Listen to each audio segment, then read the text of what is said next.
Quelles sont les étapes à suivre pour la création d'un logo professionnel? Nous allons répondre à cette question dans cette vidéo. J'ai listé 10 étapes que je respecte personnellement pour produire un travail de qualité. Tout d'abord, essayons de comprendre 3 choses très importantes. Premièrement, on ne crée pas un logo pour nous plaire à nous, mais pour le client. Le logo doit parfaitement répondre aux attentes du client et remplir clairement sa fonction. Deuxièmement, le logo ne sera pas forcément beau de notre point de vue, vous devez vous assurer qu'il reflète parfaitement l'entreprise et ses valeurs, son secteur d'activité. Troisièmement, le logo doit être simple et aéré. Pourquoi cela? Eh bien, c'est pour que le logo soit facilement lisible et reconnaissable, même en plus petit, et surtout facilement mémorisable. Maintenant que nous avons clarifié ces 3 points, passons aux 10 étapes clés pour la création d'un logo professionnel. Pour mieux comprendre le processus, je vais créer étape par étape avec vous un logo pour une entreprise fictive que l'on choisira dans la vidéo. Étape numéro 1, brief sur l'entreprise et ses besoins. C'est à cette étape qu'on prend connaissance avec le projet. Le client nous dit clairement ce qu'il attend du graphiste. Cette étape est généralement réalisée par le client ou le client et le graphiste. Dans notre cas, j'ai décidé de demander à l'intelligence artificielle de Microsoft de me proposer un nom pour une entreprise informatique qui fait dans le développement et de me faire un brief sur cette entreprise. Vous pouvez tout à fait utiliser l'IA de votre choix, ChatGPT par exemple.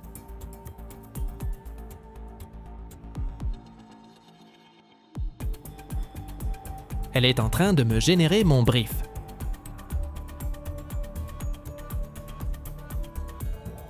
Déjà, je remarque que le nom est trop long, je vais le raccourcir en un seul mot. Je préférerais Innotech sans le V et avec un seul N. Bon, c'est un choix juste comme ça. J'avoue que j'aime bien le brief que Bing m'a généré, très synthétique. Vous pouvez mettre pause pour lire. Étape numéro 2. Le benchmark. Le benchmark est en fait comme une veille concurrentielle. Vous allez faire des recherches sur les identités visuelles d'entreprises concurrentes directement ou indirectement à l'entreprise concernée. Cela permet de comprendre par exemple les codes couleurs ou formes habituellement utilisés dans le secteur. Vous aurez alors les cartes en main pour créer quelque chose d'original. C'est une étape aussi très importante dans le sens où elle vous permet de rester aligné avec les tendances du moment. Il existe plusieurs outils pour faire du benchmark. Nous avons par exemple Pinterest, Dribbble, Behance. Pour moi, j'utilise et je préfère Behance, parce que sur Behance, tu trouves de créateurs très talentueux. C'est vrai que sur les autres, on en trouve aussi, mais j'aime bien le fait que sur Behance, tu peux consulter une création sur forme de projet. Le fait de pouvoir voir comment le projet a été réalisé. Dans les détails, c'est très inspirant. Le benchmark nous permet d'arriver à l'étape 3. Étape numéro 3. C'est un peu une sorte de synthèse des éléments graphiques dont on veut s'inspirer pour la création de notre logo. À la base, j'ai voulu créer un logo de combinaison, c'est-à-dire un logo composé en même temps de formes, de lettres, de monogrammes, ainsi de suite. Exemple de logo de combinaison. On a le logo de Mastercard ou Puma. Donc j'ai dû miser sur des projets avec des logos de combinaison composés que de lettres et de formes. Voici le moodboard que j'ai pu créer. Étape numéro 4. Choix des couleurs. Après avoir monté un moodboard, on passe au choix des couleurs. Si le client avait des préférences de couleurs, il faudra se baser sur ça pour choisir les couleurs du logo. Mais si vous trouvez que les couleurs que le client a choisies ne sont pas adaptées, vous pouvez lui faire comprendre cela et changer. Tout dépend vraiment du projet que vous avez. Il existe plusieurs outils pour choisir les couleurs. Adobe Color, Colors, Design Gradient. J'utilise toujours Adobe Color. Déjà, il est gratuit. Et j'aime aussi le fait d'avoir 0,4 couleurs complémentaires à la couleur que nous choisissons qui nous est proposée. Cet outil est presque complet. Vous pouvez aussi gérer le contraste des couleurs. On ne va pas entrer dans les détails, mais si vous voulez une vidéo détaillée sur les outils que j'utilise et même ceux que je n'utilise pas, mais qui sont utiles à un graphiste, dites-le moi en commentaire. J'ai dû choisir 2 gammes de couleurs. J'étais un peu partagé sur les 2, mais finalement, j'en ai choisi que 2 couleurs sur ces 2 gammes. J'ai aussi trouvé cool de rajouter un petit dégradé. Dites-moi ce que vous en pensez en commentaire. Étape numéro 5. La typographie. C'est l'une des étapes que j'aime beaucoup. Puisque nous créons un logo pour une entreprise technologique, il nous faut une police d'écriture moderne, sans sérif. J'ai aussi voulu qu'elle ne soit pas trop fine. juste un peu de gras. Alors, il existe plusieurs sites payants et ou gratuits pour la recherche de police d'écriture. Je peux citer Google Fonts, Fontshare, MyFonts. J'ai remarqué que beaucoup de graphistes dans mon entourage utilisaient Google Fonts. Si quelqu'un l'a utilisé, qu'il nous dise en commentaire son expérience. J'utilise plutôt Dafont, un site de police totalement gratuit. C'est un site où plusieurs créateurs indépendants viennent publier leur travail. Mais parfois, certaines de ces polices ne sont gratuites que pour des utilisations personnelles. Et non gratuites. Faites attention à toujours bien lire avant d'utiliser. J'aime bien celle-ci. Nous allons la télécharger, mais avant, regardons à quoi elle ressemble avec les caractères spéciaux. Nous allons choisir une deuxième police pour le texte. Prenons celle-ci. Voilà, nos deux polices, nous sommes prêts pour la suite. Étape numéro 6, les croquis.